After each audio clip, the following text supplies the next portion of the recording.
আচ্ছা সেতু, 0 থেকে 2 মাসের বাচ্চাদের কি বলা হয়? Newborn baby. Newborn baby. 2 মাস থেকে 1 বছরের বাচ্চাদের কি বলা হয়? বেবি। বেবি। 1 বছর থেকে 3 বছরের বাচ্চাদের কি বলা হয়? টডলার। টডলার।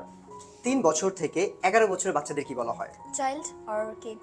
চাইল্ড অথবা কিডও বলতে পারেন আপনি চাইলে। 11 বছর থেকে 19 বছর কি বলা হয়? টিনেজ। টিনেজ। যারা 11 বছর থেকে 19 বছর তাদেরকে টিনেজ বলা হয়। 19 থেকে 25 বছরদের কি বলা হয়? Young adult or youngster. Youngster. যারা 19 থেকে 25 বছর তাদেরকে আমরা বলি ইয়াং অ্যাডাল্ট অথবা ইয়াংস্টার, কারণ 25 বছর 19 বছর এরা কিন্তু অনেক ইয়াং থাকে, যারা বলা হয় ইয়াংস্টার অথবা ইয়াং অ্যাডাল্ট। 25 থেকে 65 বছর যারা তাদের কি বলা হয়? অ্যাডাল্ট।